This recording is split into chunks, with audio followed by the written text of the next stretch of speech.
ओम शांति।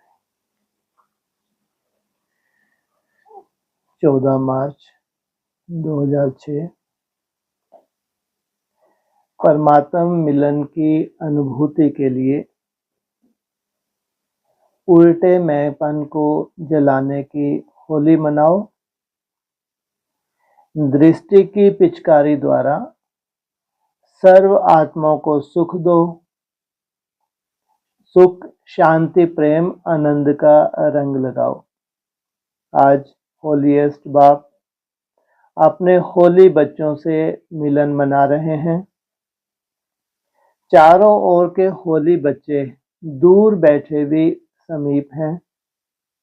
बाप दादा ऐसे होली अर्थात महान पवित्र बच्चों के मस्तक पर चमकता हुआ भाग्य का सितारा देख रहे हैं।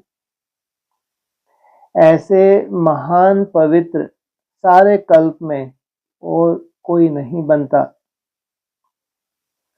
इस संगम युग पर पवित्रता का व्रत लेने वाले भाग्यवान बच्चे भविष्य में डबल पवित्र, शरीर से भी पवित्र और आत्मा भी पवित्र बनती है। सारे कल्प में चक्कर लगाओ, चाहे कितनी भी महान आत्माएं हैं, लेकिन शरीर भी पवित्र और आत्मा भी पवित्र। ऐसा पवित्र ना धर्म आत्मा बने हैं, ना महात्मा बने हैं। बाप दादा को आप बच्चों के ऊपर नाज है। वाह मेरे महान पवित्र बच्चे, वाह। डबल पवित्र, डबल ताजधारी भी कोई नहीं बनता। डबल ताजधारी भी आप श्रेष्ठ आत्माएं बनती हैं। अपना वह डबल पवित्र, डबल ताजधारी स्वरूप सामने आ रहा है ना। इसलिए आप बच्चों की जो इस संगम युग में प्रैक्टिकल जीवन बनी है, उस एक एक जीवन की विशेषता का यादगार दुनिया वाले उत्सव के रूप में मनाते रहते हैं। आज भी आप सभी इस नेहे के विमान में होली मनाने के लिए पहुंच गए हो। होली मनाने आए हो ना। आप सभी ने अपने जीवन में पवित्रता की होली मनाई है। हर आध्यात्मिक रहस्य को दुनिया वालों ने स्थूल रूप दे दिया, क्योंकि बॉडी कॉन्शियस है ना, आप सोल कॉन्शियस हैं, आध्यात्मिक जीवन वाले हैं और वह बॉडी कॉन्शियस वाले हैं।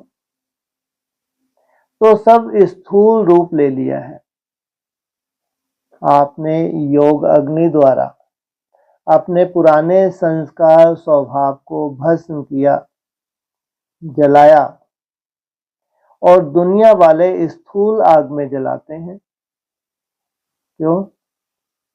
पुराने संस्कार जलाने के बिना ना परमात्म संग का रंग लग सकता है, ना परमात्म मिलन का अनुभव कर सकते हैं। क्या चाहिए पहले?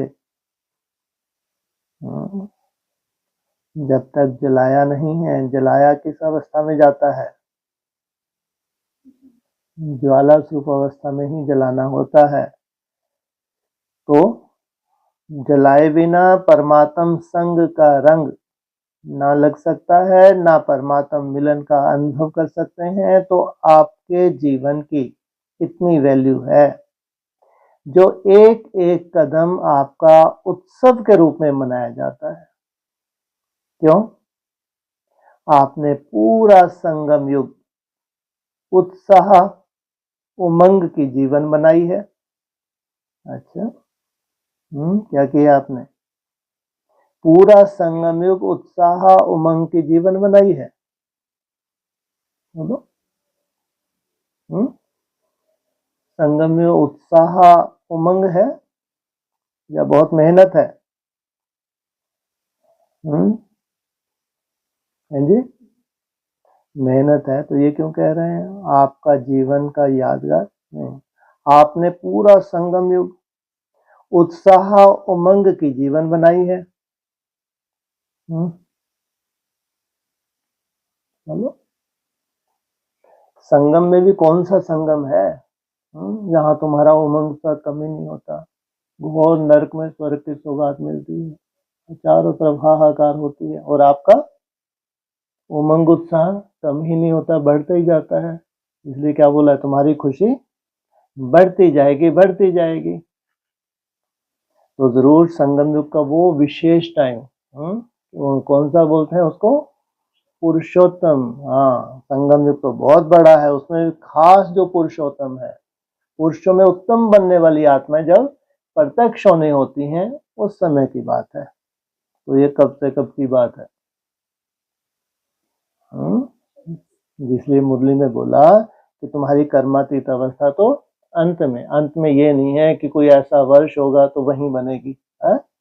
उस अंत के लिए भी जो लंबा समय पुरुषार्थ होता है उसकी रिजल्ट निकलती है। अंत का मतलब ये थोड़ी है कि 36-37 आएगा तो उसी वक्त ढेर के ढेर हो जाएंगे। तो अंत का कोई ऐसा समय है, उस समय में हम विशेष मेहनत करते हैं, उस मेहनत की रिजल्ट निकलती है, उस अंत के लिए बोला हुआ है। तो आपने पूरा संगम युग उत्साह उमंग की जीवन बनाई है आपने। ये तो हो गया अंतिम समय का यादगार, जब ढेर के ढेर खुशी में रहते हैं। कितने होंगे उस वक्त खुशी में रहने वाले?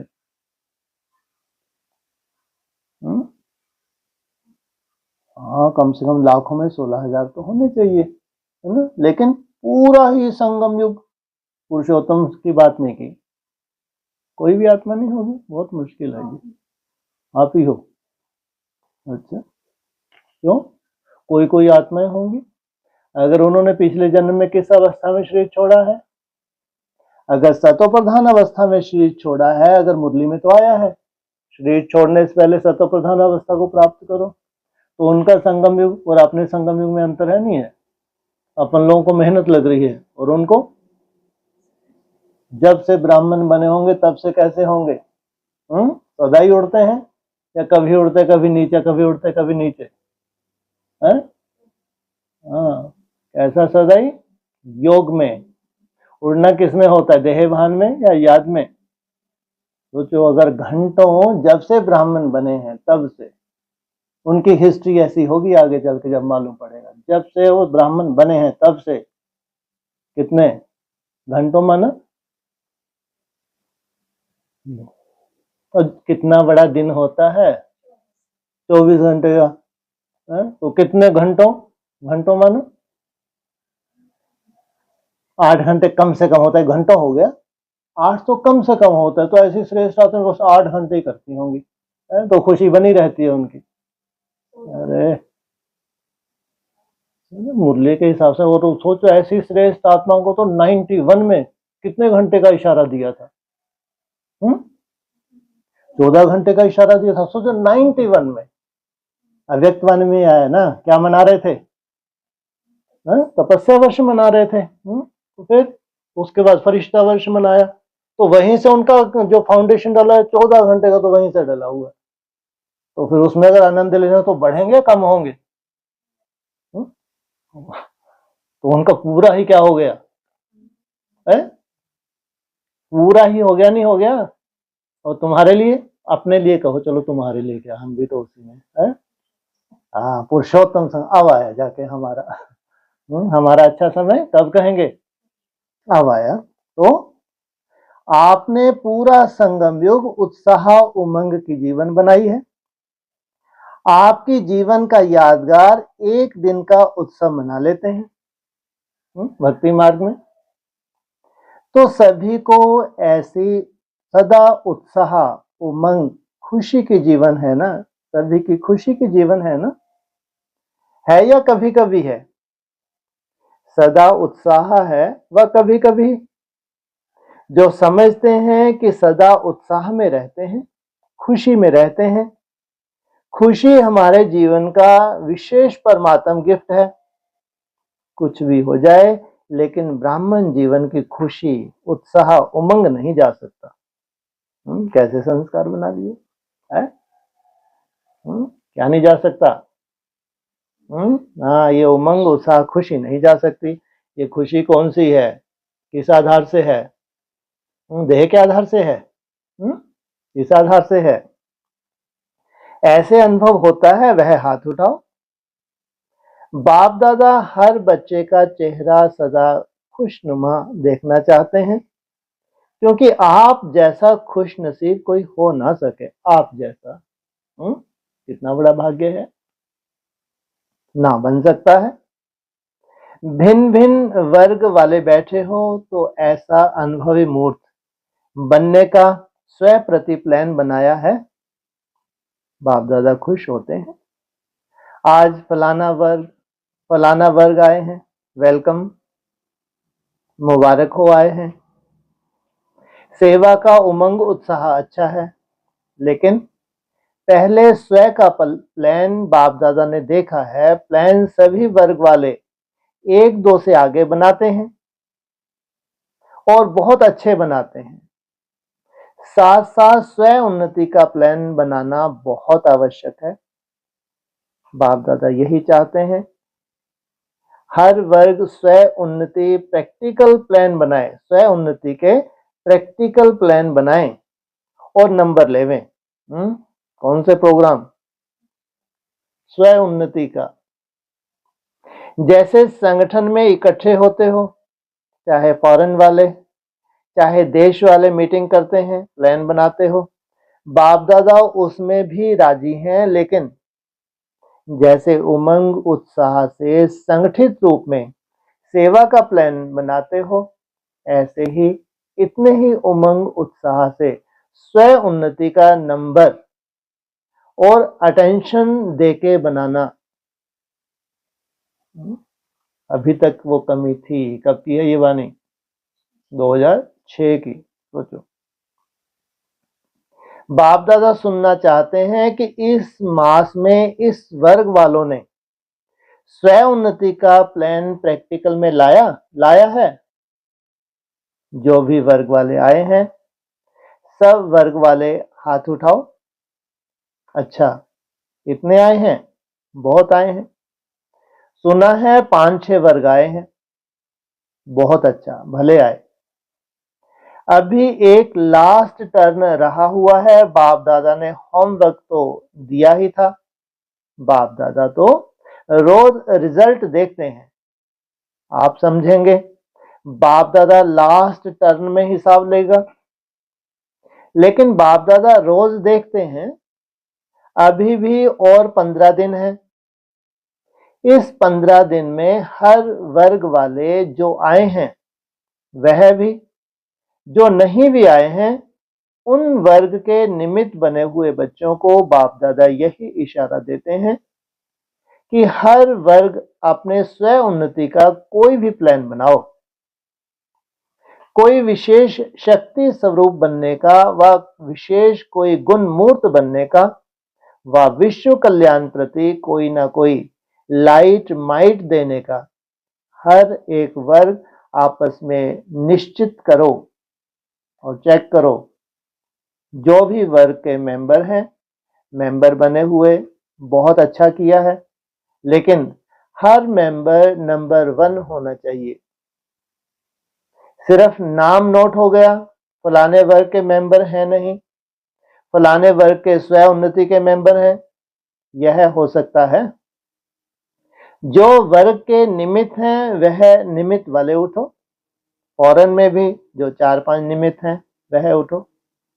बाप दादा को तो सभी बहुत शक्तिशाली मूर्त लगती हैं, बहुत अच्छी मूर्तें हैं। तो आप समझते हो, 15 दिन में कुछ करके दिखाएंगे। वर्गों के भी खास, जो कितने हैं निमित्त वर्गों के? टोटल वर्ग कितने हैं? बेहद में कितने हैं? 9 वर्ग तो हैं। उनमें तो खास जो वर्गों के निमित्त हैं, माना जरूर हेड्स हो गए। तो बोलो, हो सकता है, पूरा पुरुषार्थ करेंगे। और बोलो, क्या हो सकता है? प्रशासक वर्ग ने प्लान बनाया है कि कोई भी गुस्सा नहीं करेंगे। इनकी इंक्वायरी भी करते हो? आप बहनें टीचर से हिम्मत रखती हो? 15 दिन में इंक्वायरी करके रिजल्ट बता सकते हैं? फॉरेन वाले तो हाँ कर रहे हैं। आप क्या समझते हो सकता है? भारत वाले बताओ, हो सकता है? बाप दादा को तो आप सभी की सूरतें देख लगता है कि रिजल्ट अच्छी है, लेकिन अगर 15 दिन भी अटेंशन रखने का पुरुषार्थ करेंगे तो यह अभ्यास आगे भी काम में आवेगा।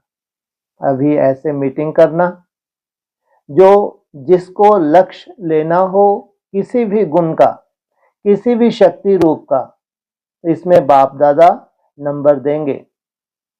बाप दादा तो देखते रहते हैं नंबर 1 वर्ग सेवा में कौन कौन है, क्योंकि बाप दादा ने देखा है कि प्लान बहुत अच्छे बनाते हैं, लेकिन सेवा और स्वयं उन्नति दोनों अगर साथ साथ नहीं है तो सेवा के प्लान में जितनी सफलता चाहिए उतनी नहीं होती।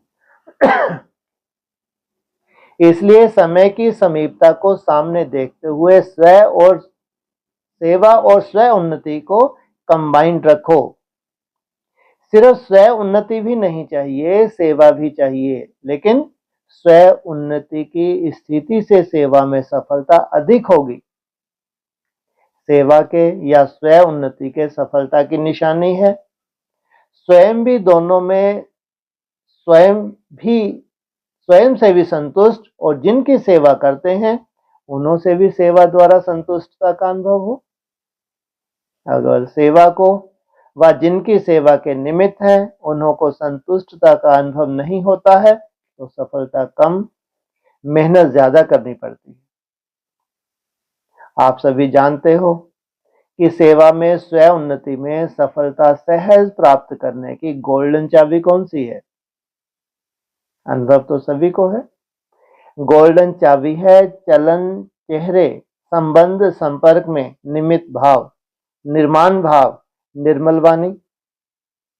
जैसे ब्रह्मा बाप और जगदम्बा को देखा, लेकिन अभी कहां कहां सेवा की सफलता में परसेंटेज होती है। उसका कारण जो चाहते हैं, जितना प्लान बनाते हैं उसमें परसेंटेज क्यों कम हो जाती है? बाप दादा ने मेजॉरिटी में कारण देखा है कि सफलता में कमी का कारण है एक शब्द। कौन सा? मैं शब्द 3 प्रकार से यूज होता है। देही अभिमानी में भी मैं आत्मा हूं, मैं शब्द आता है। देह अभिमान में भी मैं जो कहता हूं, मैं जो हूं वह ठीक है, मैं बुद्धिवान हूं। यह हद की मैं देह अभिमान में भी आता है। और तीसरा, मैं जब कोई दिल शिकस्त हो जाता है तो भी मैं आता हूं। मैं यह नहीं कर सकता, मेरे में हिम्मत नहीं है, मैं यह सुन नहीं सकता, मैं यह समा नहीं सकता। तो बाप दादा तीनों प्रकार के मैं के गीत बहुत सुनते रहते हैं। ब्रह्मा बाप ने, जगत अम्बा ने जो नंबर लिया उसकी विशेषता यही रही, उल्टे मैंपन का अभाव रहा, अविद्या रही। कभी ब्रह्मा बाप ने यह नहीं कहा मैं राय देता हूं, मैं राइट हूं, बाबा बाबा बाबा करा रहा है, मैं नहीं करता, मैं नहीं होशियार हूं, बच्चे होशियार हैं। जगत अम्बा का भी स्लोगन याद है, पुरानों को याद होगा। जगत अम्बा यही कहती थी, हुक्म ही हुक्म चलाए रहा। मैं नहीं, चलाने वाला बाप चला रहा है, करावनहार बाप करा रहा है। तो पहले सभी अपने अंदर से यह अभिमान और अपमान की मैंपन समाप्त कर आगे बढ़ो। नेचुरल हर बात में बाबा बाबा निकले, नेचुरल निकले, क्योंकि बाप समान बनने का संकल्प तो सभी ने लिया ही है। तो समान बनने में सिर्फ एक रॉयल मैं को जला दो, अच्छा, क्रोध भी नहीं करेंगे। क्रोध क्यों आता है? क्योंकि मैंपन आता है। तो होली मनाने आए हो ना, तो पहले होली कौन सी मनाते हैं? जलाने की। वैसे बहुत अच्छे हो, बहुत योग्य हो, बाप की आशाओं के दीपक हो, सिर्फ थोड़ा सा मैं को कट कर दो। दो मैं कट करो, एक मैं रखो। क्यों? बाप दादा देख रहे हैं, आपके ही अनेक भाई बहनें ब्राह्मण नहीं, अज्ञानी आत्माएं अपनी जीवन से हिम्मत हार चुकी हैं। अभी उन्हों को हिम्मत के पंख लगाने पड़ेंगे। बिल्कुल बेसहारे हो गए हैं, नाउम्मीद हो गए हैं। तो हे रहम दिल, कृपा दया करके विश्व की आत्माओं के इष्ट देव आत्माएं अपनी शुभ भावना, रहम की भावना, आत्म भावना द्वारा उन्हों की भावना पूर्ण करो। आपको वाइब्रेशन नहीं आता दुख अशांति का? निमित्त आत्माएं हो, पूर्वज हो, पूज्य हो, वृक्ष का तना हो, फाउंडेशन हो। क्या क्या बताया? निमित्त आत्माएं हो, पूर्वज हो, पूज्य हो, वृक्ष का तना हो, फाउंडेशन हो, सब आपको ढूंढ रहे हैं। कहां गए हमारे रक्षक? वो जिनके लिए बोला, कौन ढूंढ रहे हैं? अज्ञानी लोग। कहां गए हमारे रक्षक? अभी यही बात किनके ऊपर लागू हो रही है? किनके पूर्वज हैं? तो ब्राह्मणों की दुनिया के जो पूर्वज हैं, अभी ब्राह्मण ढूंढ रहे हैं कहां है हमारे पूर्वज। तो सब आपको ढूंढ रहे हैं, कहां गए हमारे रक्षक, कहां गए हमारे इष्ट देव। बाप को तो बहुत पुकारें सुनने में आती हैं। अब स्व उन्नति द्वारा भिन्न भिन्न शक्तियों की साकाश दो, हिम्मत के पंख लगाओ। अपने दृष्टि द्वारा, दृष्टि ही आपकी पिचकारी है, तो अपनी दृष्टि की पिचकारी द्वारा सुख का रंग लगाओ, शांति का रंग लगाओ, प्रेम का रंग लगाओ, आनंद का रंग लगाओ। आप तो परमात्म संग के रंग में आ गए, और आत्माओं को भी थोड़ा सा आध्यात्मिक रंग का अनुभव कराओ। परमात्म मिलन का, मंगल मेले का अनुभव कराओ। भटकती हुई आत्माओं को ठिकाने की राह बताओ। तो स्वयं उन्नति के प्लान बनाएंगे। इसमें स्वयं के चेकर बनकर चेक करना। यह रॉयल मैपन तो नहीं आ रही, क्योंकि आज होली मनाने आए हो। तो बाप दादा यही संकल्प देते हैं कि आज देह अभिमान और अपमान की में जो मैं आती है, दिल शिकस्त की जो मैं आती है, इसको जला के ही जाना, साथ नहीं ले जाना। कुछ तो जलाएंगे ना, आग जलाएंगे क्या? ज्वालामुखी योग अग्नि जलाओ। जलाना आती है? जो सामने ब्राह्मण बैठे, क्या पूछा? ज्वालामुखी योग अग्नि जलाओ, जलाने आती है? ज्वालामुखी योग आता है या साधारण योग आता है? तो कितना अंतर है? साधारण योग क्या है?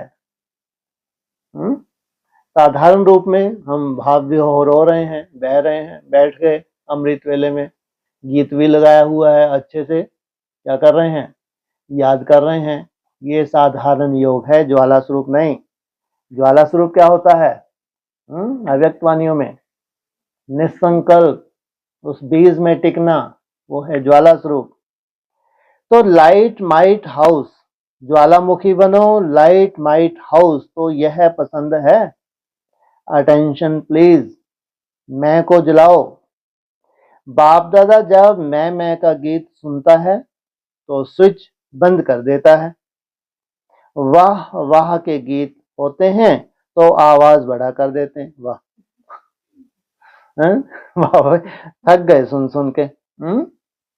क्योंकि मैं में खिंचावट बहुत होती है, तो हर बात में खिंचावट करेंगे। यह नहीं, ऐसा नहीं, वैसा नहीं, तो खिंचावट होने के कारण तनाव पैदा हो जाता है। बाप दादा को लगाव, तनाव और स्वभाव, उल्टा स्वभाव अच्छा नहीं लगता। वास्तव में स्वभाव शब्द बहुत अच्छा है, स्वभाव, स्व का भाव, लेकिन उसको उल्टा कर दिया है। ना बात की खिंचावट करो, ना अपने तरफ कोई को खिंचाओ, वह भी बहुत परेशानी करता है। कोई कितना भी आपको कहे, लेकिन अपने तरफ नहीं खींचो। ना बात को खींचो, ना अपने तरफ खींचो, खिंचावट खत्म। बाबा बाबा बाबा पसंद है ना, तो उल्टे मैं को यहां छोड़कर जाना, साथी नहीं लेके जाना, ट्रेन में बोझ हो जाएगा। आपका गीत है ना, मैं बाबा की बाबा मेरा, है ना। तो एक मैं रखो, दो मैं खत्म। तो होली मना ली, संकल्प में जला दिया। अभी तो संकल्प करेंगे। संकल्प किया, हाथ उठाओ। किया या थोड़ा थोड़ा रहेगा? थोड़ा थोड़ा छुट्टी देवें। जो समझते हैं थोड़े थोड़े छुट्टी होनी चाहिए, वह हाथ उठाओ। थोड़ा तो रहेगा ना, नहीं रहेगा? आप तो बहुत बहादुर हो, मुबारक हो। खुशी में नाचो गाओ, तनाव में नहीं, खींचातान में नहीं। अच्छा, आज होली है ना, इसलिए बाप दादा भी जलाने का कहता है। अभी क्या करना है? सेवा का टर्न राजस्थान का है, साथ में भोपाल वाले भी सहयोगी हैं। बाप दादा को एक बात की खुशी है, जिस जॉन का टर्न होता है वह भी भर के आ जाते हैं। अच्छा है, चांस मिलता है, और चांस लेना यह बहुत अच्छी बात है। एक्स्ट्रा सेवा और याद का वायुमंडल, मदद मिलती है। अपने जीवन की कहानी में यह दिन विशेष प्राप्ति के सदा याद रखना। मधुवन में जितने भी दिन रहे, कोई विघ्न आया? जिसको कोई विघ्न आया वह हाथ उठाओ। माताएं भी। अगर नहीं आया तो जमा का खाता कितना जमा किया? विघ्न नहीं आया, इसकी मुबारक। लेकिन आपको जमा का चांस मिला, गोल्डन चांस। कितना जमा किया वह चेक किया? एक्स्ट्रा कमाई जमा हुई? जिसकी हुई वह हाथ उठाओ। जमा हुई? अब यह दिन, गोल्डन दिन, जमा के दिन, सदा अपने जीवन में विशेष यादगार रखना। कभी भी कोई विघ्न आए तो यह दिन याद करना। बिना ट्रेन के टिकट के बुद्धि द्वारा मधुवन में पहुंच जाना, क्योंकि यहां बाप दादा के कर्म का वायुमंडल है।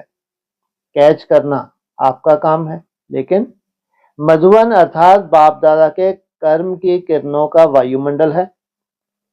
इतने बड़े महारथी हैं जो एडवांस पार्टी में भी गए हैं, उन्हों के भी कर्म की रेखाएं मधुवन से वायुमंडल के रूप में हैं। इसलिए गोल्डन चांसलर बने हो, चांसलर नहीं, गोल्डन चांसलर बने हो। कमाल तो करनी ही है ना, राजस्थान को भी। राजस्थान की आत्मा ने कमाल की, लेकिन आबू के वायुमंडल ने कमाल की। ज्ञान सरोवर के निमित्त राजस्थान का गवर्नर बना। था राजस्थान का, लेकिन वायुमंडल मधुवन का लगा। फिर भी आधा लाभ तो राजस्थान को मिलेगा। अब ऐसे सहयोगी निकालो जो स्वयं सहयोग की ऑफर करें, क्योंकि राजस्थान से यहां आने के लिए कोई बहाना नहीं है। कितना भी बड़ा वीआईपी हो, अगर बड़ा वीआईपी है तो राजस्थान से प्लेन में भी आना मुश्किल नहीं, स्पेशल प्लान अभी करके दिखाना। टीचर तो बहुत हैं, बहुत अच्छी अच्छी टीचर्स हैं, बाप दादा तो एक एक की विशेषता देख रहे हैं। अभी अपनी विशेषता से विशेष स्नेही सहयोगी या वारिस क्वालिटी निकालो। जैसे दिल्ली वालों ने प्रेसिडेंट को सेवा में सहयोगी बनाया है, समीप सहयोगी नहीं लेकिन सेवा में सहयोगी बनाया है। उनकी दिल में यह है कि ब्रह्मा कुमारियां जो कर रही हैं वह बहुत अच्छा है, लेकिन थोड़ा थोड़ा सहयोगी बनाया है, अभी ज्यादा बनाओ। ऐसे ही आंध्र प्रदेश का निमित्त बना, ऐसे कोई निमित्त बनाओ, किसी भी कार्य प्रति निमित्त बनाओ। कोई बना है निमित्त? अच्छा, गोल्डन चांस को भूलना नहीं, समय प्रति समय याद रखना, चाहे भोपाल चाहे राजस्थान। भोपाल वालों ने निमित्त बनाया, आज मध्य प्रदेश का गवर्नर आया है, कोई ने बोला आया, बहुत अच्छा, लेकिन कोई कार्य में सहयोगी बने, या सहयोगी बनाओ या स्नेही बनाओ या वारिस बनाओ, तीनों में से कुछ बनाओ। तो सभी जोन वालों को बाप दादा कहते हैं, जो भी आगे आवे, अभी वारिस की लिस्ट नहीं आई है, स्नेहियों की लिस्ट आती है, वारिस की लिस्ट नहीं आई है। अच्छा, 1000 डबल विदेशी 60 देशों से आए हैं। डबल विदेशी मधुबन के श्रृंगार हो, बाप दादा देख करके खुश होते हैं कि अनेक देश, अनेक भाषाएं, अनेक कल्चर। अभी क्या हो गया है, एक कल्चर ब्राह्मण पसंद है, ब्राह्मण कल्चर पसंद है कि थोड़ा मुश्किल लगता है? मुश्किल नहीं लगता। जब स्थापना हुई बोर्डिंग की तो ब्रह्मा बाप कहते थे सभी को मिलाकर एक चंदन का वृक्ष बनाना है। तो सब तरफ के विदेशी अभी ब्राह्मण वृक्ष का एक पत्ता बन गए। सेवा अर्थ भिन्न भिन्न देशों में हो, लेकिन कहां के हो? परमानेंट एड्रेस कौन सी है? मधुबन, पक्का? अच्छे हैं, बाप दादा ने समाचार सुना है कैसे स्वयं के प्रति भी और सेवा के प्रति भी भिन्न भिन्न ग्रुप बना करके पुरुषार्थ किया है, अच्छा किया है। यह कुमारों का ग्रुप है, माताओं का भी रिट्रीट चल रही है। आईटी ग्रुप वाले हाथ उठाओ।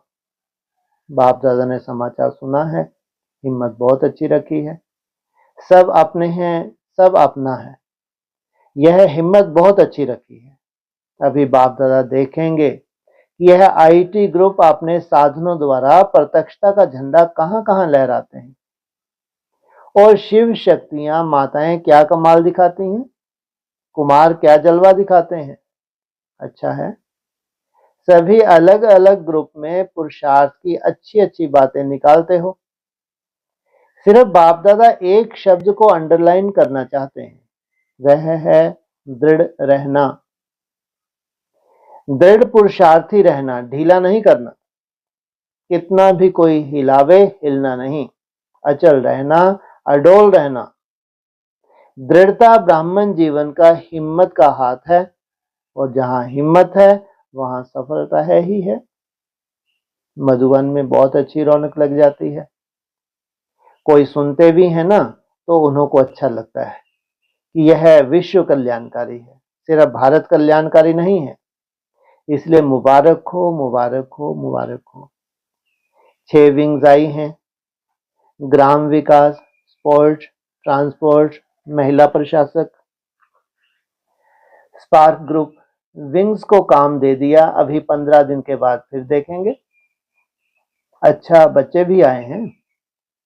5 विकारों की मल्लयुद्ध दिखाई है, कोई ने बोला। अच्छा, स्पोर्ट विंग है। माया के खेल को तो जान गए हो ना, उसमें तो बहादुर हो ना, खेल वाले हमेशा बहादुर होते हैं, तो माया जीत में भी बहादुर होना, कभी हार खाना नहीं। बाप दादा के गले का हार बनना, हार नहीं खाना, ऐसे पक्के हो ना, बहादुर हो। बहादुर हैं, वाह बहुत अच्छा। तो माया जीत का भी सिखाती हो ना। अच्छा, अभी 1 सेकंड में अपने मन से सब संकल्प समाप्त कर 1 सेकंड में बाप के साथ परम धाम में ऊंच से ऊंच स्थान, ऊंचे से ऊंचा बाप, उनके साथ ऊंची स्थिति में बैठ जाओ। परम धाम में भी कहाँ, सबसे ऊंचे स्थान पे बाप के साथ बैठ जाओ और बाप समान मास्टर सर्वशक्तिवान बन विश्व की आत्माओं को शक्तियों की किरणें दो।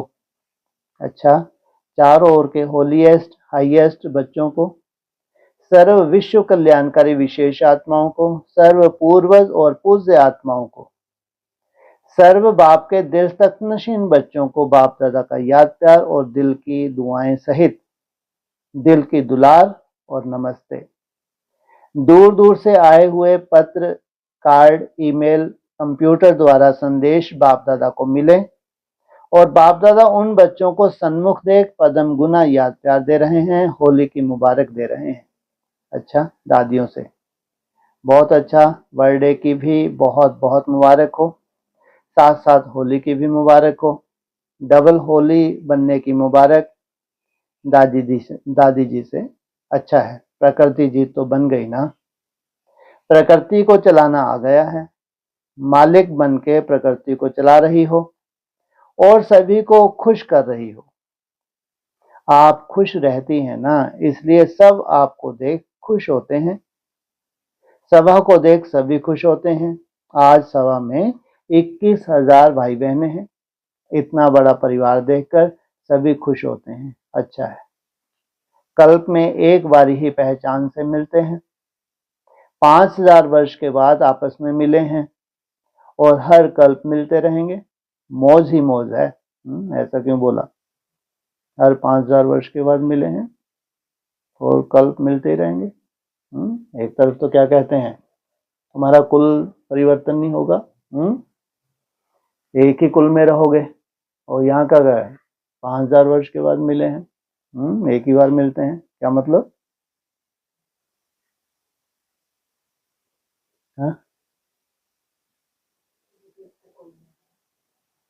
माना जो और धर्म वाले हैं वो और देवता धर्म की आत्माएं केवल 5,000 वर्ष में एक ही बार मिलती है, पहचान मिलती है। बाकी तो सबके अपने अपने कुल हैं, उसी कुल में फिर वो अपना अपना पार्ट बजाते हैं। तो मौज ही मौज है ना। कितनी मौज की जीवन जी रहे हो, आप जैसा मौज की जीवन बिताने वाला कोई नहीं।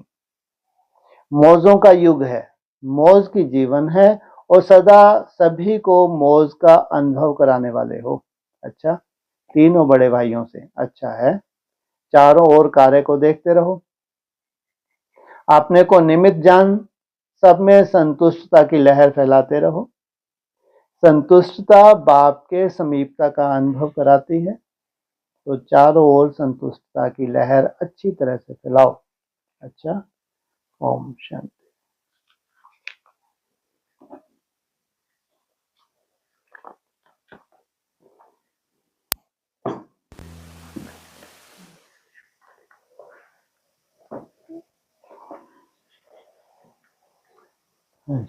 आज बाबा ने बोला ना कि लगाव, तनाव और स्वभाव, ये बाबा को पसंद तनाव और स्वभाव, हाँ जी, ये बाबा को पसंद नहीं है, बाप दादा को।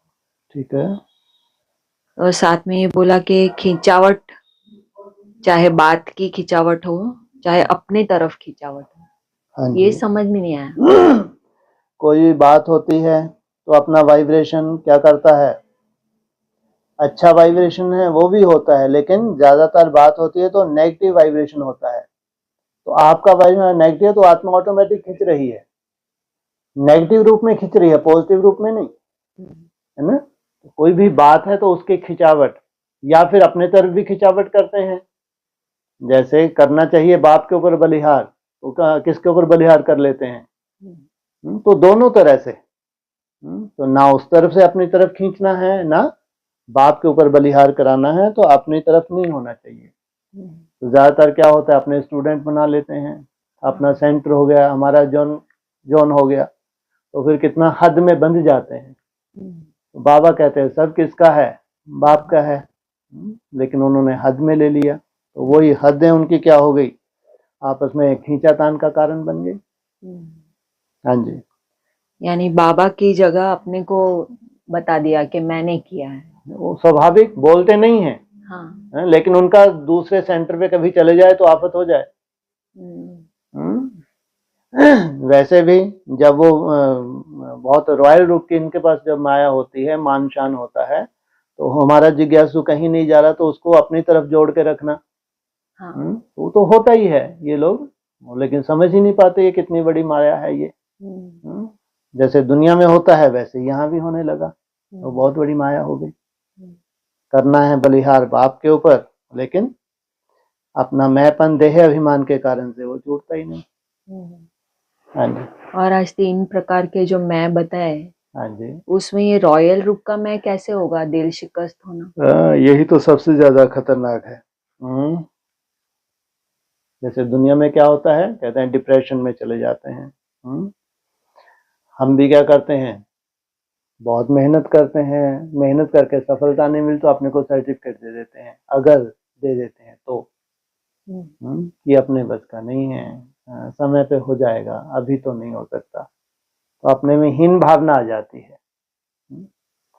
अपने में हीन भावना ना, ये क्या है, ये भी तो मैं है। और बाबा कहते हैं कि इसकी झोली में डाल दो। अगर तुम्हारा कमजोर पुरुषार्थ भी है, तुम्हारे अनुकूल नहीं भी हो रहा है, तो भी तुम्हारी कमी कमजोरी किसकी झोली में डाल दो, बाप की झोली में डाल दो, खूब हल्के रहो। इसलिए ये कमजोरी का रूप ब्राह्मणों की दुनिया में क्या होता है, पुरुषार्थहीन कर देता है, अलबेलेपन को बढ़ावा दे देता है। क्योंकि अब समय लास्ट है, लास्ट समय में परिस्थिति तो होंगी ही, इतना आसान थोड़ी होगा ना। लेकिन कोई कोई अगर अपने को सर्टिफिकेट दे देते हैं कि नहीं इससे जास्ती हमसे नहीं हो सकता, अपने बस का नहीं है, तो ये भी क्या है, मैंपन। हाँ ये भी कमजोरी होगी, मैंपन हो गया। और फिर ये होमवर्क दिया है कि कोई ना कोई विशेष शक्ति या गुण मूर्त या फिर लाइट माइट देने का निश्चित करो 15 दिन के लिए, और फिर हाँ, वर्ग वाले आए थे, उनको प्रयोग करने के लिए बोला 15 दिन के लिए। कोई भी वर्ग वाला करे, ऐसे तो सेवा के प्रोग्राम बनाते रहते हो, लेकिन स्वयं स्थिति का कुछ प्रोग्राम बनाओ मिलके। चाहे उसमें गुण और शक्तियां देने का हो, चाहे स्वयं के प्रति जो भी स्वभाव संस्कार उसको छोड़ना का हो, लेकिन कुछ करो, स्वयं स्थिति के लिए कुछ करो। ये उनको जैसे 15 दिन का प्रोग्राम दिया। और फिर ज्वालामुखी बनो या योग लगाओ बोला। हाँ जी, तो वो कर रहे हैं, इसका प्रूफ यही होगा ना कि रॉयल रूप का जो मैंपन है वो कम होता जाएगा। रॉयल रूप का हो कोई भी, ज्वाला रूप में तो भस्म ही होना है। जब तक जलाया नहीं है तब तक क्या बोला था, शंका रंग नहीं लगेगा परमात्मा, और बाप की अनुभूति भी नहीं हो सकती, बाप के प्यार की अनुभूति भी नहीं हो सकती, और ना ही जैसा बाप आपको शंका रंग लगाना चाहता है वो भी नहीं लगेगा। इसलिए पहले जलाना है, फिर मनाया जाता है। होली में भी क्या करते हैं, पहले जलाते हैं और फिर मिलन मनाते हैं।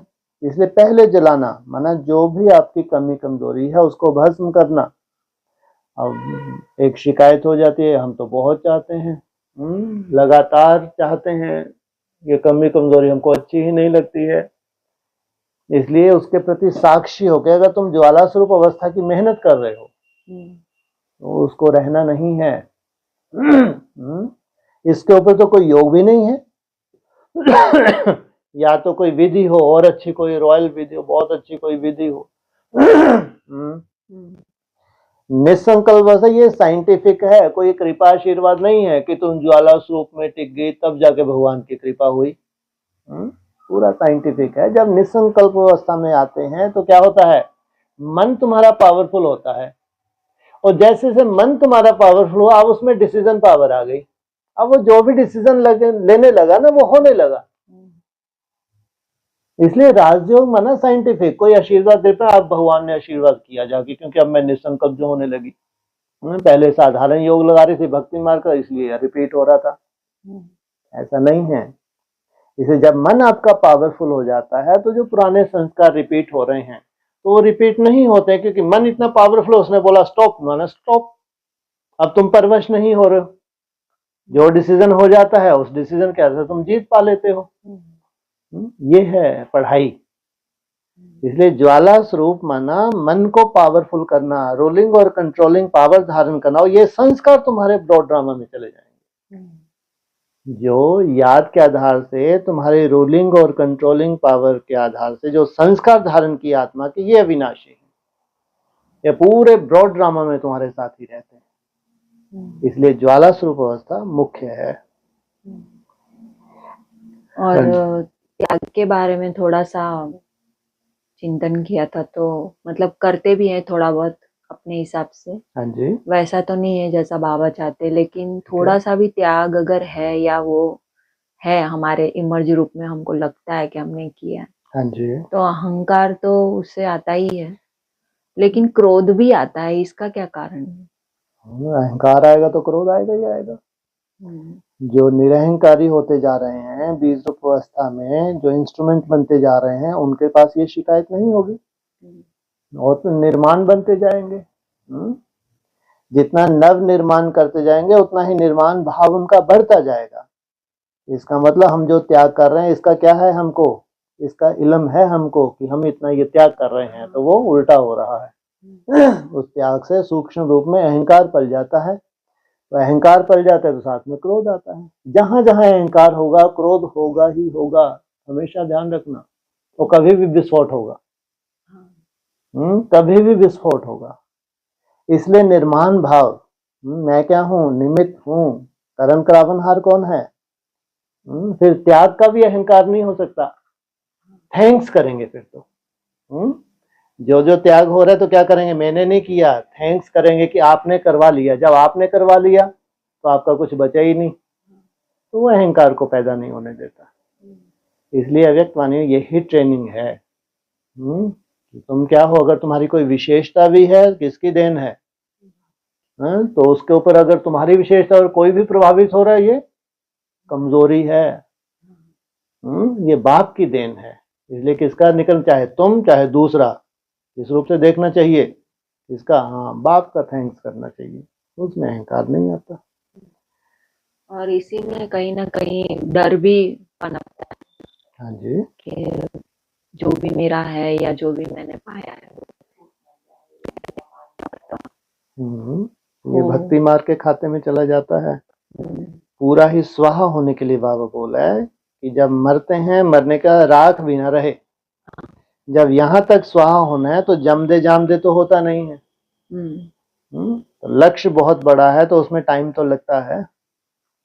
तो कोई भी ऐसी कमजोरी अगर मन में रह गई तो वो संशय का रूप तो बना रहेगा, और जब तक संशय बना हुआ है तब तक माया कभी भी चांस ले लेती है। इसलिए संशय नहीं होना चाहिए, इतना निश्चय बुद्धि स्वयं के प्रति और बाप के प्रति कि जो मैं पुराने संस्कार, कमजोर संस्कारों पर विजय पा रही हूँ, वो परमानेंट है या आगे दृढ़ता के आधार।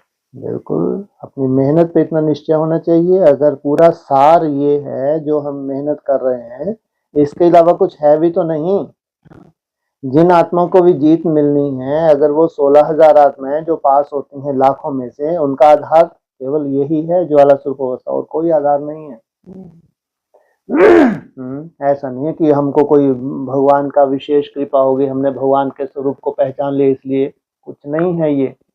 ये सब भक्ति मार्ग के खाते में जाएगा। इसलिए कहते हैं चाहे ब्रह्मा कुमारीज हैं, चाहे एडवांस पार्टी है, कोई भी है, तो वो अपनी अपनी तरह का पुरुषार्थ कर रहे हैं।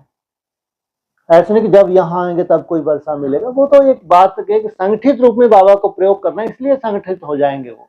बाकी ये नहीं कि यहाँ आएंगे तब जाके उनको रिफाइन मन बुद्धि होगी, ये फालतू बातें हैं। ये अव्यक्त वाणियों के आधार से जो जहां भी है वो जो मेहनत कर रहे हैं, बस उनको संगठित करना है भगवान को आगे चलते, बस, और कुछ भी नहीं है कि कोई ये संगठन बन गया, इस संगठन में आए तब भी उनका उद्धार होगा ना, और उनका कोई पुरुषार्थ की वैल्यू नहीं है, बिल्कुल नहीं है। जो जहां जिस रूप से कर रहा है उसकी वैल्यू थी, है और सदा ही रहेगी। इसलिए कहते हैं ना ये पढ़ाई है ना। वो वहां रूलिंग कंट्रोलिंग जो धारण कर रहा है उसको कौन छीन सकता है, और उसके ऊपर कौन दे सकता है।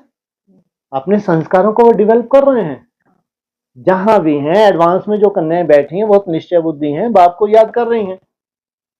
तो जितनी इतनी अपनी कमजोरी खत्म हो रही है, जितनी इतनी याद उनकी बढ़ती जा रही है, एकाग्रता बढ़ रही है, तो कौन छीन सकता है उनको। ऐसे ही ब्रह्मा कुमारी आश्रम पे भी। इसलिए सबसे बड़ी प्रॉपर्टी है संस्कार। हाँ, हम भाग्यशाली हैं, हम संगठित रूप में कर रहे हैं। और वहां उनके पास माया जास्ती है। अगर कोई एक करने वाली है तो 10 उसके पास चंडालनी रूप है। ये भी तो हकीकत है। चाहे ब्रह्मा कुमारी आश्रम चाहे एडवांस में, अगर एक दो किसी सेंटर में करने वाले हैं तो उनके ऊपर उंगली उठाने वाले वहीं के ढेर हैं। तो ये भी उनका अपना बेचारियों का एक चैलेंज है। उसके बाद भी कर रही है तो बहुत वैल्यू हो गई। ऐसे ब्रह्मा कुमारी जो असिस्टेंट बहने हैं, और जो निमित्त हैं, तो सोचो कैसी हालत करती हैं, कितना हठ योग बोलती हैं, क्या क्या उनके ऊपर उंगली उठाती हैं। लेकिन ये नहीं है कि उनकी कोई वैल्यू नहीं है। बस होना इतना ही है कि ये जो जहां पे भी है उनको एक दिन क्या हो जाना है, संगठन में हो जाता है। संगठित हो तभी वो तार निकलेगा। ये 16,000 आत्मा बहुत पवित्र आत्मा है, साधारण नहीं है। इनके योग बल से ही पूरी सृष्टि का परिवर्तन होना है। सोचो, साधारण नहीं है। आप कल्पना करके देखो, ऐसी 16,000 आत्माएं अगर बीज रूप अवस्था में टिकें, वहां का बहुत तेजी से वायुमंडल चेंज कर देंगे। वहां का, ऐसा नहीं कि पूरे विश्व का, लेकिन विश्व में विस्फोट। लेकिन जहां वो रह रही होंगी वहां का पूरा वायुमंडल, कोई विस्फोट नहीं होगा, वहां हो ही नहीं सकता। किसी भी तरह का कोई विस्फोट वहां नहीं हो सकता। ये है योग बल। इसलिए भगवान को केवल आगे चल के लास्ट में इनको 16,000 को संगठित करना है, बस समझो काम हो गया। बाकी अपनी तरह का योग बल उनके पास है ही है। ऐसा नहीं कि नहीं है ही है उनके पास। इसलिए जो हमारी ट्रेनिंग हो रही है ये सबकी ट्रेनिंग है। जो अच्छे ब्रह्मा कुमार कुमारी हैं उनका फाउंडेशन यही अव्यक्त वाणी, यही मुरली है ना। चलो बहुत गहराई आ गई, उससे भी क्या हो रहा है ना। असली गहराई तो अव्यक्त वाणी की है, जिससे आत्मा का परिवर्तन होना है। जो स्थूल ज्ञान है, मान लो एडवांस नॉलेज, उससे और ज्यादा गहरी न, उससे हो क्या रहा है, कुछ नहीं हो रहा। उससे आत्मा का परिवर्तन होगा। चाहे साकार मुरली के जो मुख्य मुख्य पॉइंट्स हैं, याद के ऊपर, धारणा के ऊपर, चाहे अव्यक्त वाणी की सूक्ष्मता। अव्यक्त वाणी आपको और गहराई में ले जाती है परिवर्तन की। बस इनका सार जिनके पास है उनकी आत्मा का परिवर्तन हो रहा है, वो कहीं पे भी हो। वो भगवान का सबसे बड़ा कार्य कर दिखाएंगे आगे चल के। बाकी अपने तरह के संस्कार लेके जाएंगे, कोई फिर जन्म लेके सहयोगी बनेंगे, और कोई तो फिर परम धाम जाके उस दुनिया में आएंगे। ऐसे साइकिल रिपीट होगा। वो कल बाबा का एक क्लास सुना था, उसमें बाबा बोल रहे थे कि जन्म जन्मांतर देह भान के कारण हम लोगों ने जो कमी कमजोरी खुद ही अपनाई है, हाँ। उसी का नाम माया है। तो फिर बाद में बोला कि इसीलिए बोलते हैं कि ना आया होता, ये जो मैंने धारण कर लिया, इसको मैंने नहीं किया होता तो अच्छा होता। बिल्कुल। भगवान को भी तो तभी आना पड़ा जब अति हो गई, तो अति का अंत करने के लिए। बच्चों के भी जो दैवी संस्कार थे उसमें अति हो गई, दुखी हुए, अशांत हुए, तब बाप आए। ठीक है। बहुत ही प्रैक्टिकल, मतलब अब समझ में आता है जब बाबा की क्लासेस अब सुनते हैं। हाँ जी, हाँ बिल्कुल। बाबा ने इस चीज का बहुत अच्छे से इशारा दिया, बहुत साधारण भाषा में बाबा ने बोल दिया। अव्यक्त वाणी के ऊपर ज्यादा क्लैरिफिकेशन नहीं दिया, क्योंकि खुद के लिए हो रहा था सब बाप का। इधर अव्यक्त वाणी आती थी तो वही एक पर्सनैलिटी थी जिसके ऊपर 100% लागू हो रही है, सोचो आप। तो वहां तो डमरू था, अव्यक्त वाणी का कोई रोल नहीं था कि इनको सजाया जाए। मालूम था बाप को कि अभी नहीं है, नेक्स्ट आगे चल के वो ग्रुप तैयार हो जाएगा। इशारा तो दे गए थे, नई दुनिया की सौगात तुम बच्चों को दी है, तो जरूर थे ना बाप के सामने। बाप ने वर्षा दिया उनको, और बाप को मालूम है, निश्चिंत है, ऊपर वाला है, वो जहां भी है संगठित होना है उनको, और उनके साथ जो कार्य होना कौन रोक सकता है। जो भी श्रेष्ठ आत्माएं होती ना, जैसे से बीज रूप अवस्था में जाएंगी ना, वो निश्चिंत हो जाती है। उनको कुछ करना धरना नहीं होता कि उनके करने से कुछ होगा, तो वो जब तक वाचा का सहयोग ना दे वहां जाके, जब तक कुछ ये फालतू बातें हो जाती हैं। आप में से भी जो निराकार स्टेज में जाएंगे उतना डिटैच होते जाएंगे। इतना अच्छे से समझ में आ जाता है कि सब कठपुतलियां हैं। जितने वैल्यूबल पार्ट हैं वो भी कठपुतलियां हैं, जो थोड़े पार्ट बेचारे के ऊपर नीचे भी हैं वो भी अपनी कठपुतलियां हैं। कोई किसी में इंटरफेयर नहीं कर सकता, इतने साक्षी हो जाएंगे। तो सोचो बाप कितना साक्षी रहा होगा। इसलिए जो जितनी ऊंची स्टेज पे जाएगा उतना ही क्या होता जाएगा, वो साक्षी। अगर साक्षी नहीं हो रहा है तो उसकी ऊंची स्टेज है ही नहीं, तो वो भक्ति मार्ग की तरह है। इसलिए अपने अंदर को देख के, अपना परिवर्तन देख के उसी से सर्टिफिकेट देंगे आगे चल के। हाँ जी। ये जो साक्षी होने की जो बात आप बता रहे थे कि सब कठपुतलियां हैं, हाँ जी। ये एक तरह से अगर इसको, इसी बात को अगर हम धारण कर ले तो एक तरह से तो त्रिकालदर्शी ज्ञान के आधार पर ठीक है। हो गई ही, लगता है ना कि बाप करवा लेगा जिससे भी जो करवाना है। हाँ, सबका अपना अपना पार्ट है। हाँ, ये तो उनके लिए बोला, मान लो कोई निमित्त आत्माएं भी हैं, वो इतना साक्षी हो जाती है। सोचो, जिनके ऊपर कोई जिम्मेवारी भी है तो भी जिम्मेवारी समझते ही नहीं क्योंकि अव्यक्त वाणी में ही आया है। तुम क्या कर सकते हो भाई, तुम तो अपने का ही परिवर्तन कर लो तो बहुत बड़ी बात। भगवान ने जो ठेका उठाया है वो होना ही है, निश्चित है, डेट भी निश्चित है। क्या करोगे तुम, दौड़ भाग करके देख लो, क्यों टाइम वेस्ट करना। इसलिए अभी तो अपने ऊपर समय लगाने का समय है। अपनी घोट तो नशा चढ़े, जितना स्वयं का परिवर्तन होगा तो समझो आपके वाइब्रेशन से जिन आत्माओं का कल्याण होना है हो ही जाएगा, हो ही जाना है। हर एक आत्मा का पार्ट निश्चित है, फिक्स है। जिस समय जिसकी बैटरी चार्ज होनी है कोई रोक नहीं सकता, कोई रोक नहीं सकता। जिनको लास्ट तो फास्ट जाना है, बहाना ही चाहिए बस, निकल गई तो निकल गई, कोई कट नहीं सकता। ऐसे सैंपल आने वाले हैं, सोचो। एकदम लास्ट में आएंगे, इतना फास्ट चले जाएंगे, कोई रोक नहीं। उनको खुद हैरानी होती है, ये क्या जादू हो गया। सोचो आप, ये जादू वादू नहीं, उनका बहुत समय का पुरुषार्थ था, कोई जादू नहीं होता। उनका स्वयं का भी एक लंबे समय का पुरुषार्थ था, बस अब वो समय आया क्यों, अब संगठित होना है उन सबको जहां भी हैं। तो उनको लगता है कि अब भगवान की बहुत कृपा हो रही है, अचानक इतना वैराग। वो कोई वैराग नहीं भाई, ये तुम्हारा लंबे समय की मेहनत है, अब वो समय आ गया बस। अब उन सब की बैटरी चार्ज हो गए, उनको संगठित होकर एक विशेष कार्य करना है, बस ये है। इसलिए सब अपना अपना बहुत बखूबी से पार्ट प्ले करेंगी, बहुत सुंदर पार्ट प्ले करेंगी, ऐसा नहीं। कितना सुंदर वंडरफुल ड्रामा है। हाँ, वेरी वंडरफुल। हाँ जी, आप जानो। हाँ जी, हाँ जी।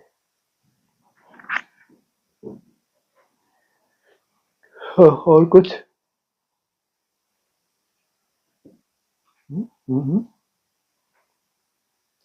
ऑनलाइन बुलाएं क्या, आह्वान करें?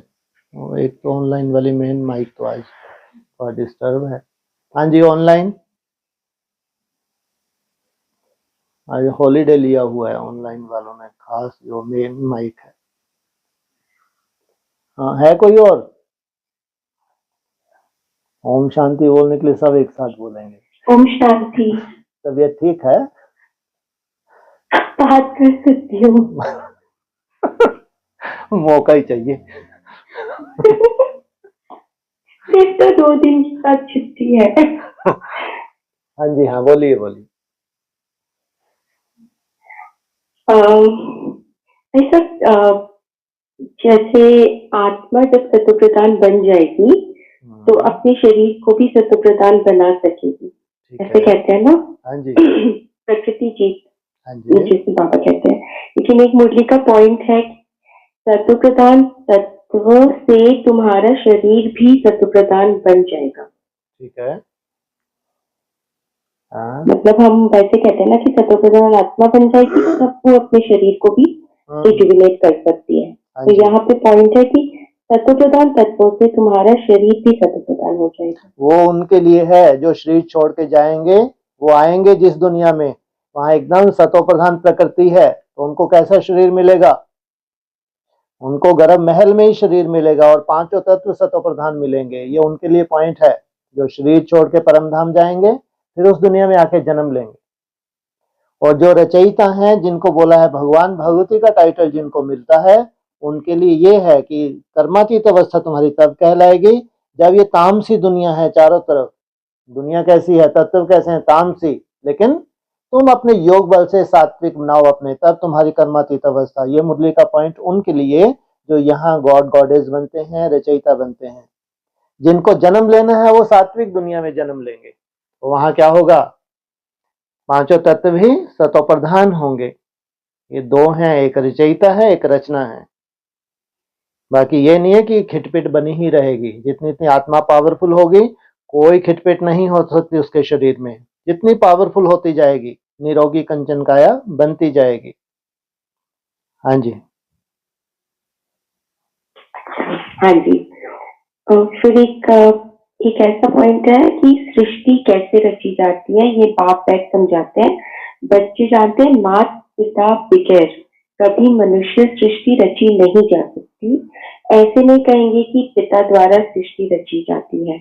गाया जाता है ना, माँ तो माता पिता, तुम तो ही हो माता पिता माता। सृष्टि रचकर फिर उन्हों को लायक बनाते हैं। हाँ जी, ये बड़ी खूबी है।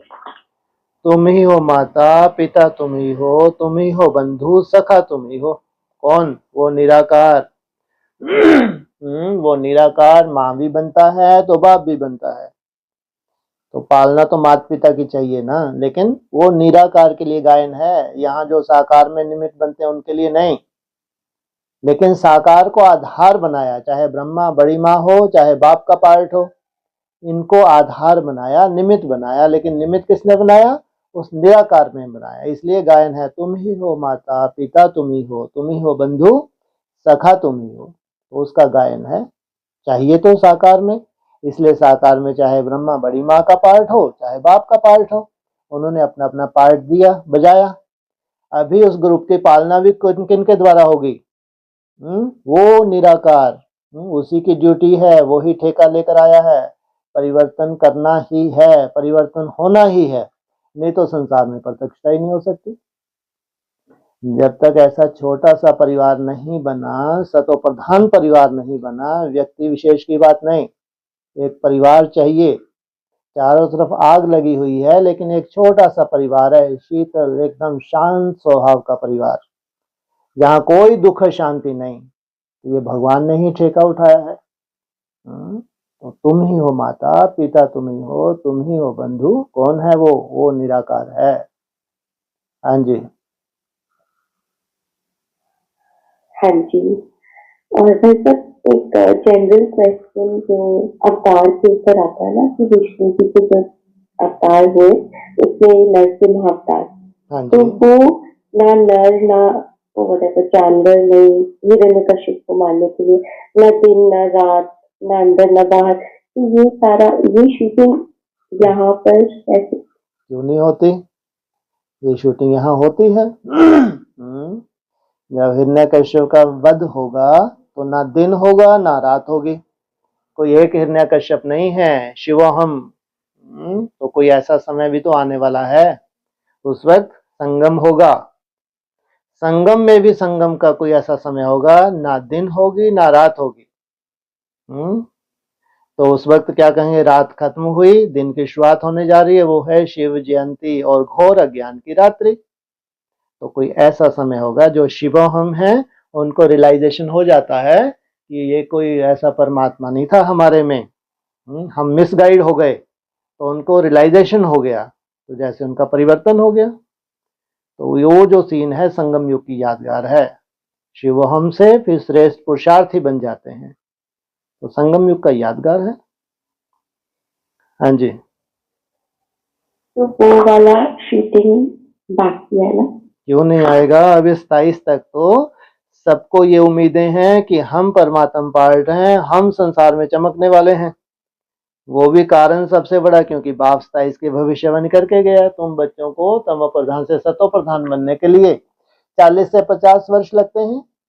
तो 50 वर्ष होंगे 27 में, तो ज्यादा भगवान है एडवांस पार्टी में। बेसिक में तो नहीं के बराबर है ही नहीं, बेचारे वो तो लफड़ेबाजी में नहीं होते हैं। ज्यादा भगवान ढेर के ढेर हैं तो एडवांस पार्टी में, जिनकी बुद्धि में ये बैठा हुआ है कि 27 में हमारी प्रत्यक्षता होगी, चारों तरफ हमारी जय जयकार हो जाएगी और हमारे तन से परमात्मा की प्रत्यक्षता की शुरुआत। तो ये उन्हीं में भूत घुसे हुए हैं। तो 27 तक तो अभी कोई चांस नहीं है। इनमें और ही जास्ती क्या होगा? हाँ, फिर जब इनमें पूरा जो इनकी भविष्यवाणी होती है वो सब फेल हो जाती हैं, तो इनके फॉलोवर्स भी छोड़ देते हैं। फिर जहां सच्चाई है वो भी तो प्रत्यक्ष होगी। ये थोड़ी है कि झूठ सदा ही प्रत्यक्ष रहेगा। जहां सच्चाई है वो भी धीरे धीरे स्थायी स्तर प्रत्यक्ष होगी। तो फॉलोवर्स इतने बुद्धू थोड़ी होते हैं कि बुद्धू बन गए जितना बनने थे, अब नहीं बनना। तो वहीं से परिवर्तन शुरू हो जाता है। हाँ जी। हाँ जी भाई साहब, ये तो आप कह रहे हो कि ये लोगों को ये लग रहा है कि 27 तक हो जाएगा। तो ये वाला जो पॉइंट है ना कि ईस्टर्न जोन की विशेषता है कि सूर्य ईस्ट से ही निकलता है। ज्ञान सूर्य की प्रतिष्ठा भी ईस्ट से हुई, सूर्य भी उदय हुआ, ज्ञान सूर्य से उदय हुआ, लेकिन प्रतिष्ठा का झंडा ईस्टर्न जोन में होना चाहिए, ये बाबा ने कहा है। हाँ जी, बिल्कुल कहा है। तो आपको जो लगता है वो ईस्टर्न जोन में जो लगे हुए हैं जिनमें भूत प्रवेश है वो प्रत्यक्ष कर रहे हैं क्या? ऐसे प्रत्यक्षता होगी? तो फिर जो स्वय स्थिति को धारण कर लेते हैं वो सैंपल बन जाते हैं। अगर ईस्टर्न जोन से होना है तो कोई ऐसे सैंपल होंगे जो निमित्त बनेंगे, इतनी सुंदर स्टेज को धारण करेंगे। बाकी तो ऐसे झंडा तो लहरा दिया। जो आवाज फैलानी थी, आवाज का काम की शुरुआत वहां से होती है। बाकी ऐसा नहीं कि फाइनल वहां से होगा। हाँ, कोई कोई आत्माएं हैं जो निश्चित रूप से कहो कि बहुत अच्छी स्टेज में पहुंच जाएंगी, तो वो सैंपल बन जाती हैं। बाकी तो ये अगर प्रत्यक्षता का आवाज की बात है, चाहे ब्रह्मा बाबा थे, चाहे साकार बाप थे, चाहे साकार बाप का जो सूर्यवंशी संगठन था, शुरुआत उनकी ईस्टर्न जोन से ही होती है, कलकत्ता से ही होती है। हाँ जी। अच्छा, हाँ जी। और वो ऐसा कहते हैं ना कि एक तरह से कहते हैं कि कृष्ण तो बच्चा है, और फिर वो वाला पॉइंट कि next God is Krishna, next God is Narayan, वो उसमें कृष्ण पहले आता है, फिर नारायण आता है। फिर कहते हैं, फिर एक पॉइंट था मुरली का कि कृष्ण को कृष्ण जैसा ही पति चाहिए, कृष्ण जैसा ही बच्चा चाहिए, नारायण जैसा चाहिए, ऐसा क्यों नहीं कहते? ये थोड़ी सी कंफ्यूजन वाली। नारायण कोई बच्चा है क्या? नारायण एक तो मर्यादा में जकड़ा हुआ है, वहां लक्ष्मी नारायण की मर्यादा है, और नारायण का तो बचपन दिखाया ही नहीं है। तो ये कृष्ण के लिए कहते हैं, क्योंकि परमात्मा ने पार्ट जिस आत्मा के द्वारा बजाया है तो उन्होंने कृष्ण का नाम डाल दिया है। बात किसकी? मुरलियों में बताया शिव बाबा की बात है, उन्होंने कृष्ण का नाम डाल दिया। तो शिव बाबा जैसा बच्चा मिले, वो तुम सब सजनिया हो किसकी? साजन है एक शिव बाबा। यहाँ चाहे स्त्री हैं चाहे पुरुष हैं, आत्मिक नाते से सब किसकी सजनिया हैं? उस एक की सजनिया है। तो वो आकर्षण करता है, आकर्षण करने वाला है वो शिव, कृष्ण नहीं। इसलिए उन्होंने भागवत में दिखा दिया, कृष्ण लीला दिखा दी है, गोपियों को दिखा दिया है 16,000 को। लेकिन वास्तविकता क्या है? संस्कार मिलन की रास हुई है, ये निराकारी स्टेज में टिके हैं। तो उनका यादगार है, शिव का यादगार है, उन्होंने कृष्ण का नाम डाल दिया। वह बहुत बड़ी भूल कर दी। कार्य किसका है और नाम वाला किसका कर दिया? बच्चा बुद्धि क्या करेगा? जो स्वयं को ही सतो प्रधान बना रहा है जिसकी याद से, तो वो दूसरों को क्या बनाएगा? अक्सर बाबा उलाहना देते हैं। इसलिए राम और कृष्ण की बात नहीं है, लेकिन जो निराकार है उनके थ्रू कार्य करता है, तो उनको भी संघ का रंग तो लगता है, शिव का नहीं लगेगा। लेकिन वो उनकी भी अपना पुरुषार्थ है, पुरुषार्थ से ही सतो प्रधान बनते हैं, इसलिए वो किसी को सतो प्रधान नहीं बना सकते। इसलिए बहुत बड़ी भूल हो गई है जो इनको भगवान मान लिया। हाँ जी। हाँ जी। और भाई साहब, राम और कृष्ण की जोड़ी जब कहते हैं, दो बैलों की जोड़ी, हाँ जी। तो जब बाबा ये चीज को समझाते थे तो राम और कृष्ण, वो जैसे वो राम और ब्रह्मा बाबा कृष्ण इस तरीके से कहते थे। तो अभी जब वो कहते थे तो 2000 में अव्यक्तवाणी में, 2002 में अव्यक्तवाणी आ गया, त्रिमूर्ति मुबारक। तो सोचो किसको मुबारक दे रहे हैं? वो एक राम बाप को मुबारक दे रहे हैं, अव्यक्त आत्माएं। तो राम बाप के सामने होंगी ना वो आत्माएं। तुम बच्चों को नई दुनिया की सौगात दी है, आना जाना करते हो ना, वो तो स्वयं मिलाने वाला है उनको। वो स्वयं ही मिलाने वाला है, तो वो ये बात नाम लेके थोड़ी बोल देंगे। तो वो रामचंद्र की बात है, राम बाप की बात नहीं है। राम फेल हुआ, रामचंद्र की बात है, कृष्णचंद्र की बात है, दो ये है, दो बैलों की जोड़ी। तो राम बाप तो उनका ही रचयिता है, इसलिए वहां बोला भी है कि प्रैक्टिकल में सौगात दी है बाप ने। इसका मतलब ये दोनों हैं, और प्रैक्टिकल में बाप भी है, कोई हवा में नहीं दी। और वो मिल रहे हैं, मिलाने वाला कौन होगा? जरूर बाप ही होगा। अगर वो आपस में मिलते हैं, मिलना जुलना करते हैं, अनुभवों की लेन देन करते हैं, तो किसने मिलवाया? तो प्रैक्टिकल मिलवाने वाला भी है और मिलने वाले भी हैं। तो चाहे राम हो चाहे कृष्ण हो, तो ये दो बैल हैं जिनके ऊपर सवारी शिव नहीं करता। इसलिए अक्सर बोला है, कौन सवारी करता है? शंकर बैलों के ऊपर सवारी करता है। शिव तो लुढ़क ही जाए, इनके तो आंसू ही खत्म नहीं हो, इतना भारी हो जाए अगर शिव प्रवेश कर जाए। इसलिए मनुष्य के ऊपर प्रवेश करता है शिव, तीसरे नेत्र के रूप में दिखाया हुआ है। और बैलों के ऊपर सवारी किसकी होती है? शंकर की सवारी होती है बैलों के ऊपर। वो उनको मन बुद्धि का परिवर्तन करने के निमित्त बनती है। तो ये जो 2004 में बोला हुआ है, सब कुछ प्रैक्टिकल था बाप के सामने। इसलिए बोला है, इशारा दिया है कि सन्मुख दिया है वर्षा, हवा में नहीं। हाँ जी।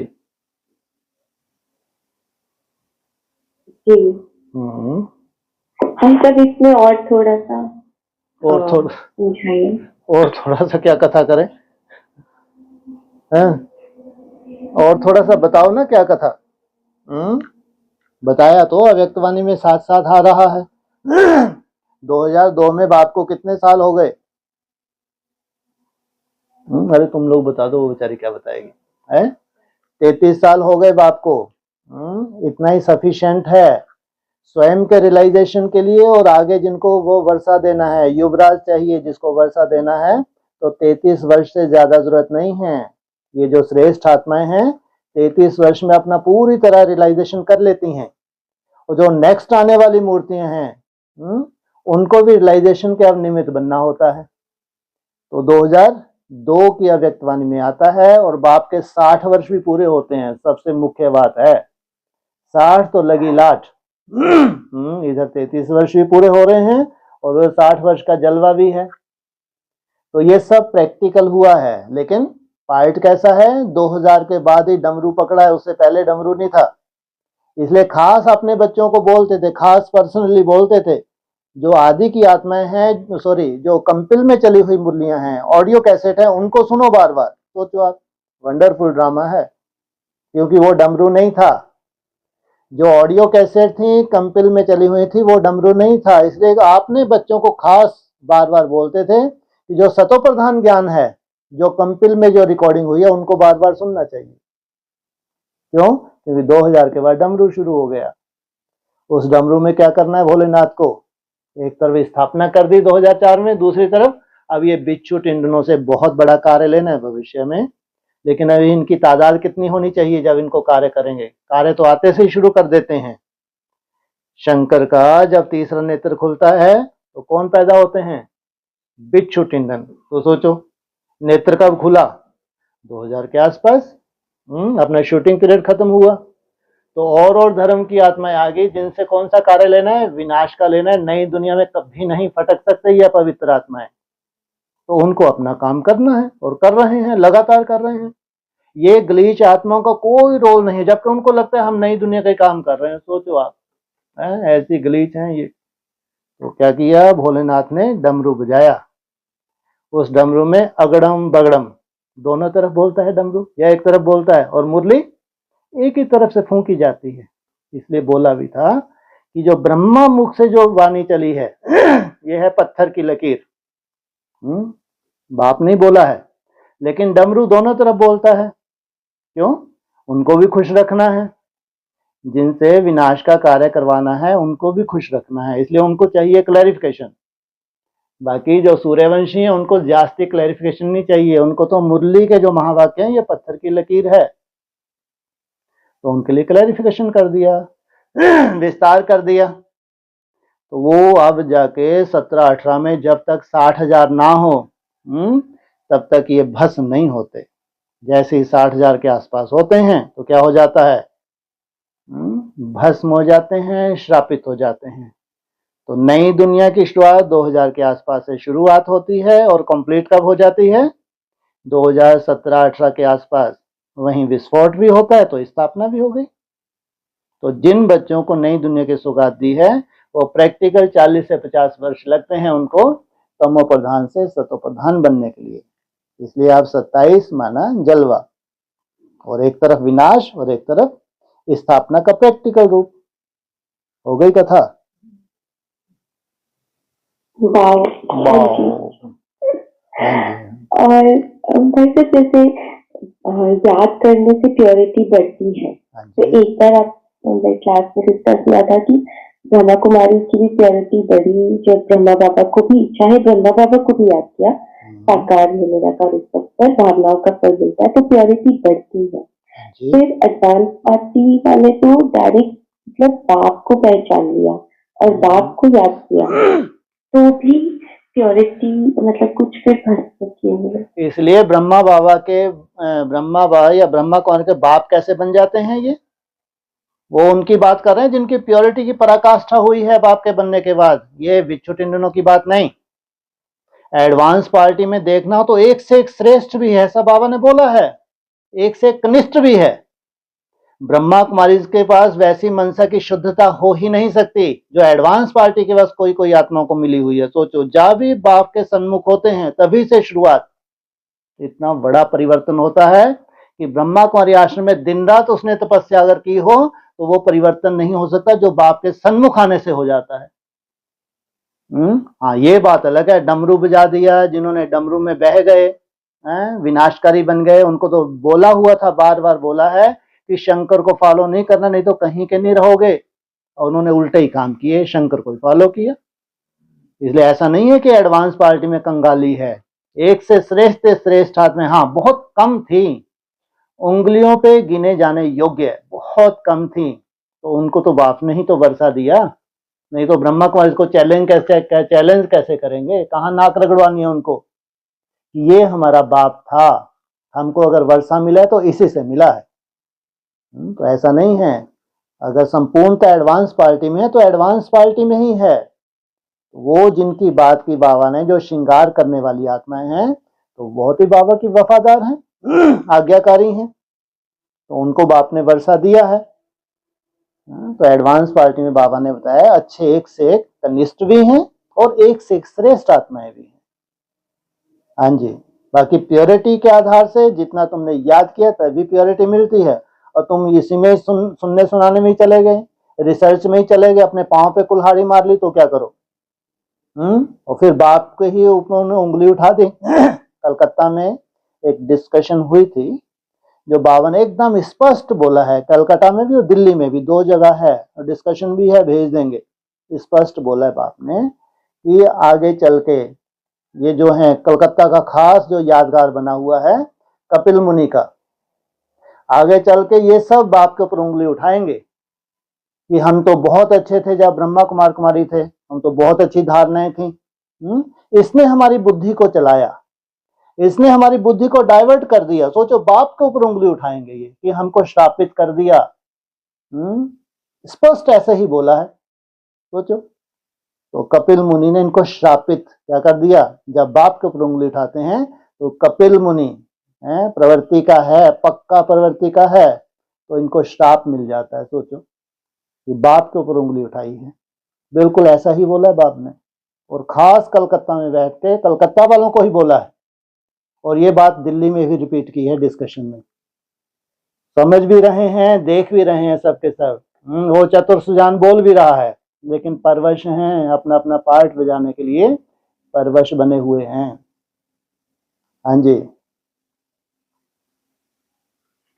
अच्छा, हाँ जी। भाई साहब जैसे यज्ञ की शुरुआत जब हुई थी आदि में, तो बोले ना कि 14 वर्ष तक अंडरग्राउंड रहे थे और फील कर नहीं आए थे। तो वो आत्माएं, पहली बात तो ये समझना है कि जो 14 वर्ष बोला, आगे के 14 वर्ष यज्ञ की शुरुआत, वो कौन से वाले 14 वर्ष है अभी जो हम लोग कर रहे हैं? अभी वाला 24? अभी नहीं, 14 वर्ष हैं 2034 से 47।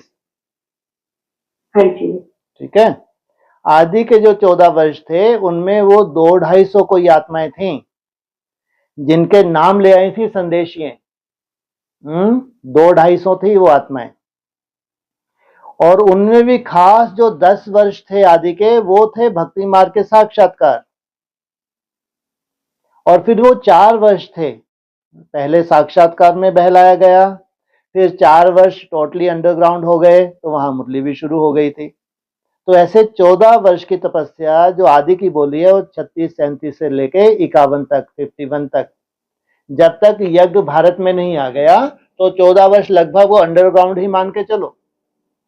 लेकिन उसमें साक्षात्कार थे आदि में, और उसके बाद 4 वर्ष जरूर मुरली निकलती चली आई है, तो 4 वर्ष वहां मुरली की धुन भी है। तो ये आदि की 14 वर्ष की तपस्या, आदि सो अंत। इसलिए अपने यहाँ कई बार डिस्कस होता है ना कि 14 वर्ष माना यज्ञ की शुरुआत 36-37 में नहीं हुई है। 36-37 से ओम मंडली जो थी वो टोटली भक्ति मार्ग था। लेकिन तुम्हारा जन्म भी हुआ ना, पाकिस्तान बना, वहां से तो इनका जन्म हो रहा है, वहां से तो ब्रह्मा बाबा को मालूम पड़ रहा है कि मैं ब्रह्मा हूं। तब जाके ब्रह्मा कुमारी ईश्वरीय विश्वविद्यालय की स्थापना हुई 47 में, वहीं से मुरली निकलती चली आई है। तो जब यज्ञ की शुरुआत ही 47 में हुई है, भारत आजाद ही 47 में हुआ है, तो 100 वर्ष में 47 में हो जाएंगे। तो हमारी गवर्नमेंट भी कह रही है कि 100 वर्ष में भारत को क्या करेंगे, हम विश्व गुरु बनाएंगे।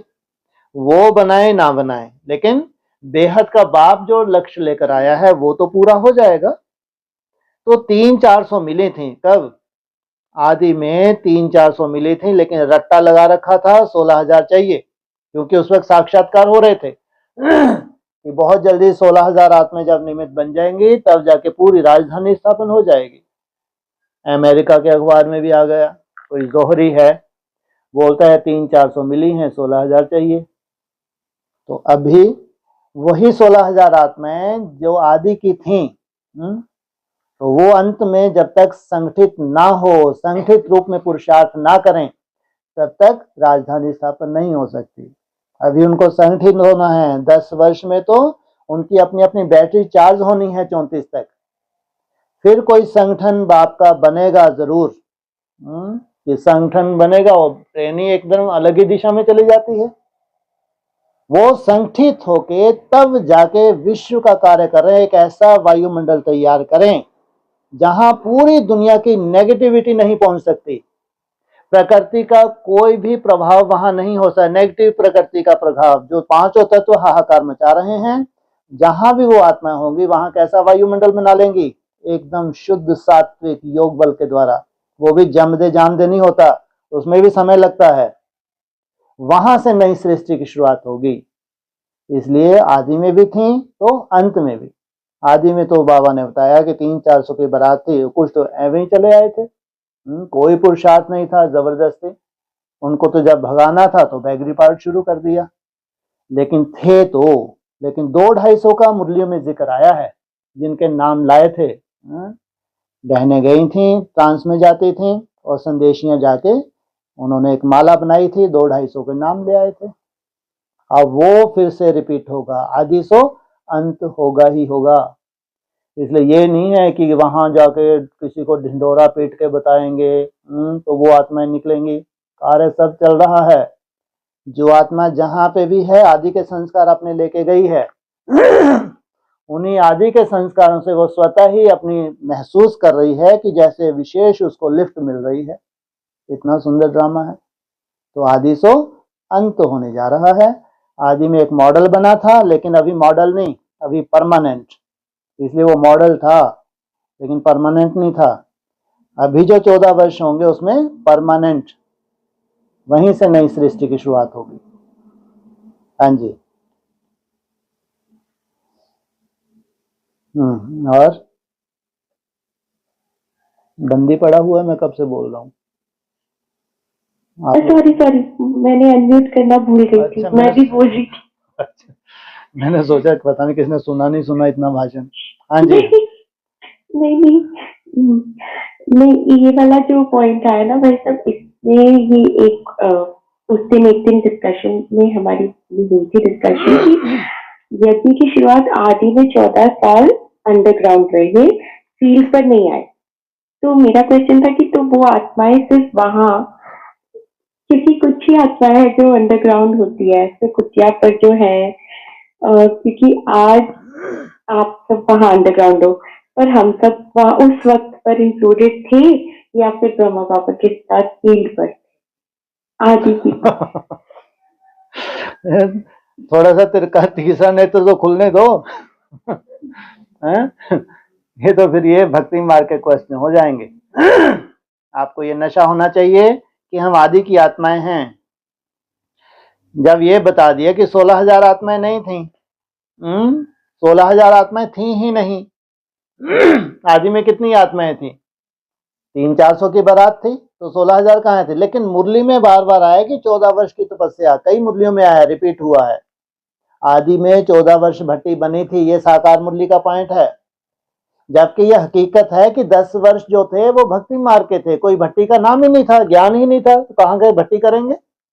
लेकिन तो भी जो साक्षात्कार हो रहे थे, साक्षात्कार आधार से जिनको नशे चढ़ रहे थे, जिनके पार्ट दिख रहे थे साक्षात्कार आधार से, वो भी जैसे कि एक भट्टी की रूपरेखा ही कहो। लेकिन जो फिर जो समय मिला 47 से लेके 51 तक, ये 4 साल, इसमें तो अंडरग्राउंड रहे ही है ना। बाकी आगे चल के रियलाइजेशन होगा उनमें कौन सी वो वैल्यूएबल आत्मा थी। अभी तो ये सार भी निकलता है, जो 300-400 की बारात थी उसमें लास्ट में कितने बचे वैगरी पार्ट के द्वारा बताते हैं, 70-75 बचे। तो उनमें 25% बचे हैं, और 25% में से भी 75 को सेवा के फील्ड में भेज रहे हैं। अब बचे सन्मुख 15-20। अब वो 15-20 में भी जो भुजाएं हैं वो 25%। 15-20 में भुजाएं कितनी हैं? एक चलाने वाला और 4 भुजाएं। अब उन भुजाओं को भी अगर छाट पीट कर दो तो क्या बचा? एक तीसरा नेत्र बचा। यहां से सृष्टि की शुरुआत होती है। इसलिए धीरे धीरे नजर आएगा आगे चल के कि आदि से कैसे अंत हुआ है और अंत कैसे फिर आदि का रिपीट होगा। इसलिए 1 फिर 2 4 ऐसे फिर तेजी से कार्य होगा। इसलिए सबको ये स्वयं लेना चाहिए कि ये नई दुनिया का अगर बुद्धि में बैठ रहा है, और उसमें भी मुख्य है ज्ञान की कोई वैल्यू नहीं कि नई दुनिया की कोई बहुत बड़ी रिसर्च आपकी बुद्धि में आ गई तो आप बहुत बड़े धनवान बन गए, कोई आप पावन बन गए, कोई वैल्यू नहीं। वैल्यू है तो याद की वैल्यू है। नई दुनिया में जो याद की रूपरेखा बन रही, ये सब कर ही नहीं सकते, चैलेंज है। जिनके ऊपर पाप का बोझा है वो सोच भी नहीं सकते नई दुनिया में जाने का। अगर नई दुनिया की मालूम भी पड़ गया ना उनको, वो सबूत भी मिलने लगेंगे आगे चल के, तो भी उनकी हिम्मत ही नहीं है कि नई दुनिया में पांव रख सके। सोचो। इसलिए पवित्र आत्माओं की दुनिया में पवित्र ही जा सकते हैं, इम्प्योर आत्माएं जा ही, अगर आ गई इम्प्योर आत्मा कोई झूठ वूठ बोल के, समझो इसी की बहुत बड़ी आफत है। और ही जास्ती अब पाप कर्म होने हैं इसके द्वारा, राहु के वंशज बनते हैं। इसलिए आदि सो अंत, कोई चिंता की बात नहीं। जो हैं सभी अपना प्रैक्टिकल मुखड़ा दिखाएंगे। अब वो हवा में नहीं होगा। नई दुनिया में कुछ भी हवा में नहीं होता कि घोषणा कर दी जाए कि ये फलाने देव हैं, ये फलानी देवी है। ये फालतू बातें नई दुनिया में नहीं होती। हाँ, जो मन की एकाग्रता को धारण कर रहे हैं, मन की एकाग्रता को धारण करके फिर जो भी प्रैक्टिकल उनके पास शक्तियों का भंडार आ रहा है, प्रैक्टिकल एकाग्रता एक चमत्कार है, बहुत बड़ा चमत्कार है, छोटा मोटा नहीं। वो प्रैक्टिकल को सभी मानेंगे। अज्ञानी लोग भी मानेंगे, ब्राह्मणों की तो बात छोड़ो, अज्ञानी भी मानेंगे, इसको कहेंगे प्रैक्टिकल। इसलिए नई दुनिया में ऐसा कोई लफड़ा नहीं है कि फलाना देव है, फलानी देवी है। ये फालतू बातें नई दुनिया में होती नहीं। हाँ, नई दुनिया में अगर बात होती है तो 16,000 की बात होती है। अतीन्द्रिय सुख पूछना हो तो गोपी बल्लभ की गोपियों से पूछो। तो ये 16,000 आत्माएं उस निराकारी स्टेज में टिकती हैं। इनके द्वारा बड़े से बड़ा भगवान का कार्य होता है। यही है नई दुनिया का लक्ष्य। हाँ जी, हाँ जी भाई साहब, टाइम हो गया लेकिन एक और है। आने दो। तो बाबा जैसे हमको अमर बना रहे हैं, अमरपुरी का मालिक बना रहे हैं, ये पॉइंट है। हाँ जी, तो बोला कि ये है मृत्यु लोक, वे है अमर लोक। हाँ जी, इन बातों को नया कोई समझ ना सके, उनको मजा नहीं आएगा जितना पुरानों को आएगा। दिन हाँ, प्रतिदिन वृद्धि को पाते रहते हैं, निश्चय पक्का हो जाता है, लेकिन इसमें सहनशीलता भी बहुत होनी चाहिए। हाँ जी। पालो ब्रह्मा बाप। सहनशीलता की अगर पराकाष्ठा देखनी हो तो किसको फॉलो करो? ब्रह्मा को फॉलो करो। ये बेहद की सहनशीलता है। अब हम युद्ध के मैदान में हैं। असली युद्ध तो बाबा कहते तुम्हारी है, ये योग बल की युद्ध है। तुम बीज रूप अवस्था में टिकने की कोशिश करते हो, निसंकल्प होने की कोशिश करते हो, कुछ सेकंड टिकते हो और माया नीचे गिरा देती है। उसमें तुम्हारा होल्ड डाउन ना हो, ये है सहनशीलता। कितना भी मनसा में तुम्हारा डाउनफॉल हो जाए, लेकिन तुम सब घाव सहन करके निरंतर ऊपर चलते जा रहे हो, निरंतर आगे बढ़ते जा रहे हो। ये है बेहद की सहनशीलता, ये है सहनशीलता की पराकाष्ठा। जैसे लौकिक दुनिया में होता था ना, जो बड़े बड़े योद्धा होते थे वो युद्ध के मैदान में जाने से पहले खुद ऐसा अपने ऊपर बहुत घाव सहन करते थे, बहुत घाव सहन करते थे, माना सहन करते थे, ताकि कोई भी जब घाव मिले तो हमको पीठ नहीं दिखानी है। सोचो, ये बेहद के पुरुषार्थियों में वो श्रेष्ठ आत्माओं की नूंद हो रही है जो ऐसी सहनशीलता धारण किए हुए हैं। माया अपनी जगह है, माया का स्वरूप अपनी जगह है, लेकिन जिस पथ पे उनको चलना है निरंतर आगे बढ़ते चले जा रहे हैं, निरंतर आगे बढ़ते चले जा रहे हैं। तो कितनी बड़ी बात है। इसलिए फॉलो ब्रह्मा बाप। जैसे ब्रह्मा ने सहनशीलता को धारण करके बीज रूप अवस्था की पराकाष्ठा को धारण किया, ऐसे ही हम बच्चों को भी धारण करना है। और सबसे बड़ा चैलेंज तो घर गृहस्थ में रहने वालों के लिए है। अगर उनकी बुद्धि में बैठ गया कि 10-15 सेकंड भी बहुत वैल्यू है, ये अमृत का पान है। अगर 10-10, 15-15 सेकंड भी टिकने की आदत पड़ जाए, जो घर गृहस्थ में है उनके लिए तो विचारों के लिए ऐसा हो नहीं सकता कि वो घंटों घंटों बैठे रहें। घर गृहस्थ में है, तोड़ निभाना पड़ता है। लेकिन अगर उनको आदत पड़ जाए, कहीं भी रहते हुए, कुछ भी कर्म करते हुए, कुछ कुछ सेकंड भी अगर निसंकल्प होने लगे, तो इनमें कौन सी शूटिंग कर रहे हैं? ये अमर भव का वरदान ले रहे हैं। ये अमरनाथ के बच्चे हैं, इन्हीं को प्रेरणा क्यों हो रही है? इसलिए कोई नहीं मानेगा। ये जो कार्य कर रहे हैं किसी की बुद्धि में नहीं बैठ सकता, जबकि ये पूरा साइंटिफिक है। आज आपको असंभव लग रहा है, लेकिन लगातार अगर आप करते ही रहते हैं, जैसे अर्जुन को बोला, लगातार अभ्यास और वैराग्य, तो इनमें से ही कुछ ऐसी आत्माएं हैं जो घर गृहस्थ में रहते हुए बहुत अच्छा अनुभव करने वाली हैं एकाग्रता का, लेकिन लगातार अगर अभ्यास करती हैं तो। इसलिए ये कोई की बुद्धि में नहीं बिठा सकते कि अमर भव का वरदान देने के लिए बाप आया। अगर सबकी मृत्यु हो जाएगी तो नई सृष्टि की शुरुआत कैसे होगी भाई? अगर भगवान है, अकाल मूर्त है, तो अपने बच्चों को कैसे बनाएगा? उनके शरीर भी कैसे होने चाहिए? ऐसा नहीं कि मृत्यु आई, चारों तरफ महाकाल मंडरा रहा है तो ये भी शरीर छोड़ के चले गए, तो नई सृष्टि की शुरुआत फिर कैसे होगी? तो ये किसी की बुद्धि में नहीं बैठ सकता। लेकिन उनकी बुद्धि में जरूर बैठेगा जो निमित्त बनने वाले बच्चे हैं, जिनसे सृष्टि की शुरुआत होगी, वो जरूर निमित्त बनेंगे। इसे नई दुनिया में कोई दरकार नहीं है किसी की कोई किसी को देखता भी नहीं है कि फलाना आए फलाना आए, सब ऑटोमेटिक हो जाना है। लेकिन जो घर गृहस्थ में है उनके लिए सबसे बड़ा चैलेंज है कि थोड़ा थोड़ा भी जो हो रहा है पुरुषार्थ, आज तो फिर भी बहुत अच्छा होने लगा। आप लोग भी महसूस करते हैं जो घर गृहस्थ में हैं, आज बहुत अच्छा हो रहा है आप लोगों का। अगर 200-250 टीसी आप बना लेते हैं मेहनत करके, तो कम बात है क्या? आगे 400, 450 भी बनेंगे, 480 भी बनेंगे। सोचो, ये आप खुद ही सर्टिफिकेट देंगे, क्योंकि अभ्यास किया है, सालों का अभ्यास हो जाएगा। तो घर गृहस्थ में रहते हुए ये बड़ा चैलेंज है, लेकिन भगवान का सहयोग भी है, ये कभी नहीं भूलना। जहां बाप है वहां कुछ भी असंभव नहीं है, जरूर जीत हो जाएगी। हाँ जी, हो गया? जी भाई, हाँ जी, हाँ थैंक जी, यू। ठीक है जी। ओम ओम शांति। शांति, ओम शांति।